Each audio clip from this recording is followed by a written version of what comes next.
Hi everybody, welcome back to Walking Garage. Today we're in the shed, but this isn't an episode of In the Shed. Today we're going to be talking about this little beast right here. I want to talk to you a little bit about why I got this car, what I'm going to do with this car, and then later on we'll take you for a drive.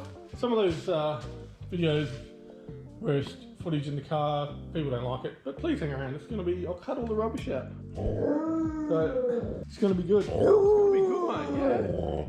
So most people buy these cars, little Toranas. They buy them either for an investment or to go fast. So the first thing they do is they strip them down, paint them all up nice, and they'll either restore them full resto, or they'll chuck a big motor in them, take them drag racing or do them burnouts or whatever. But I didn't want that for this car. I don't have the money for a full resto, and I won't have the money for a full resto in the foreseeable future. So my plan for this car was always to get something that I can drive and enjoy. And it is getting restored, but it's sort of a phased approach.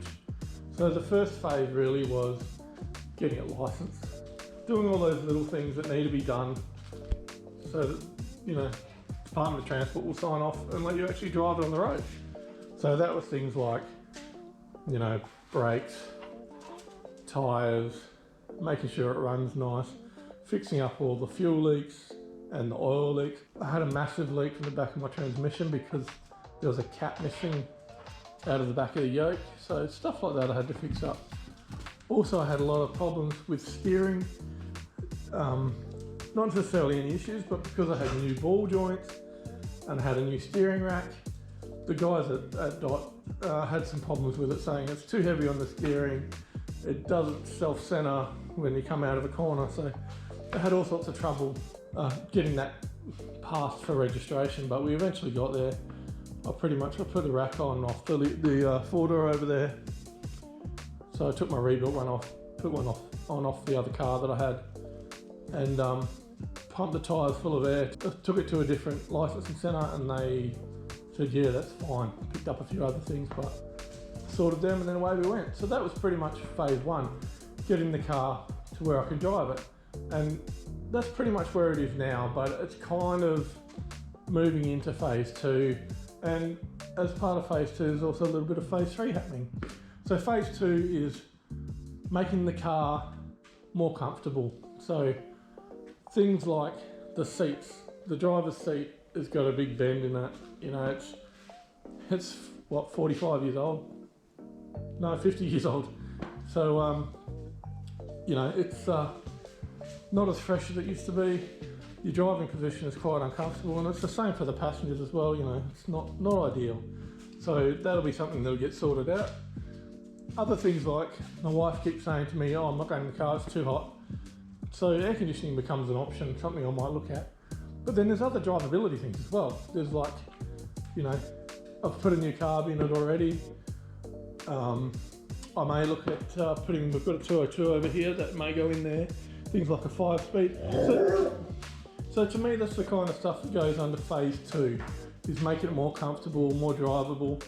I've got a new steering wheel that's going to go in there, stuff like that, you know, it kind of goes a bit towards phase three. You've got to consider phase three at the same time, because you don't want to be putting, you know, new seats and new steering wheel and stuff like that doesn't match what you want the end product to be.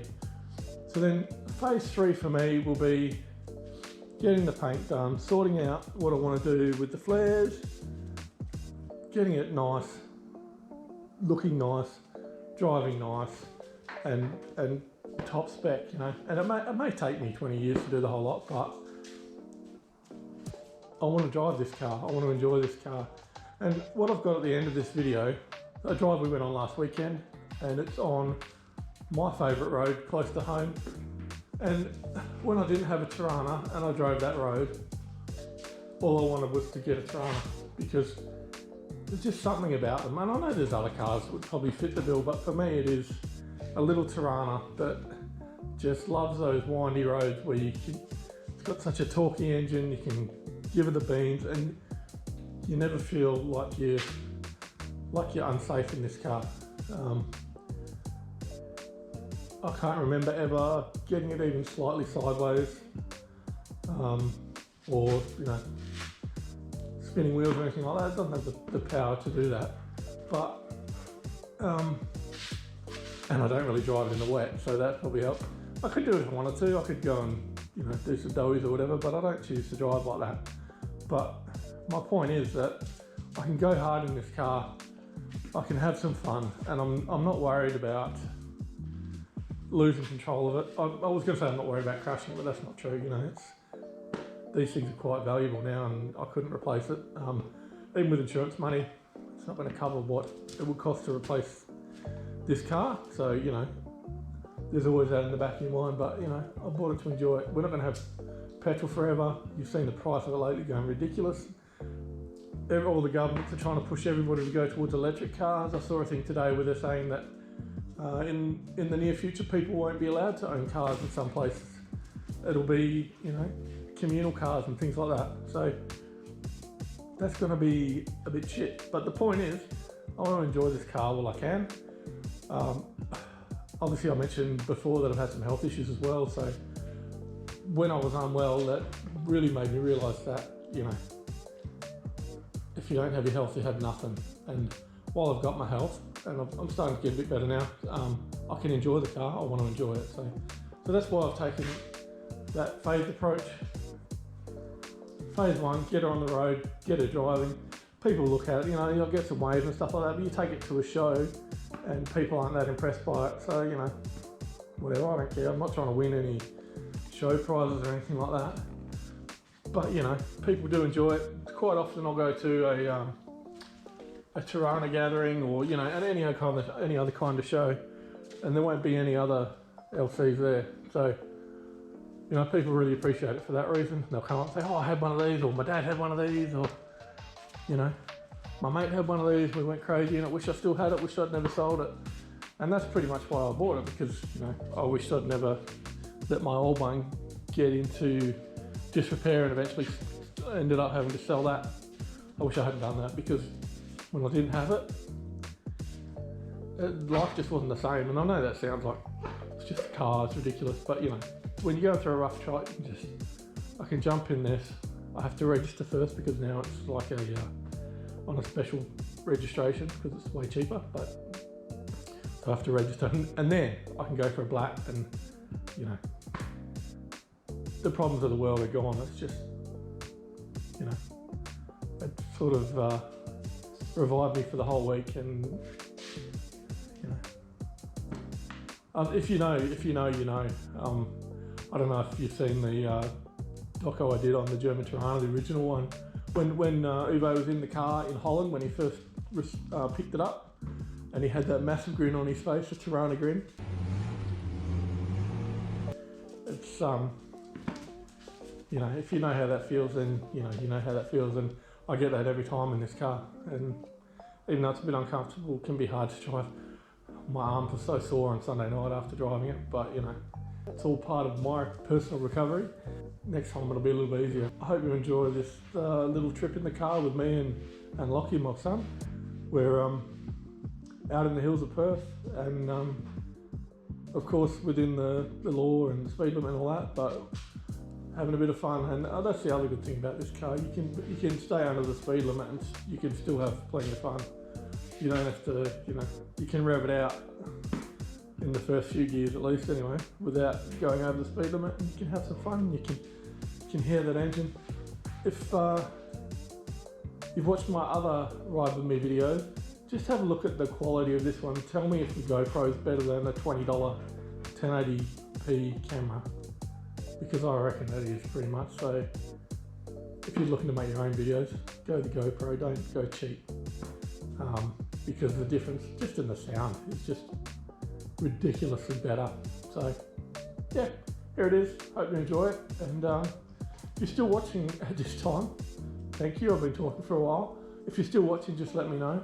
Just put a comment under the video, GTR, that can be the code word for today. Let's chuck that in the comments so I know how many people are watching to this point. I'm still trying to work out what people want to see and all that kind of stuff. So let me know. If you have an old car, get out and drive it. I mean, that's what it's all about, right? Do it while you can. Who knows how long we're going to have petrol for.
she friggin' flies. She loves it.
Yeah, there used to be a big camp thing there. I think when we stayed there with school. We went over to Harlow and that.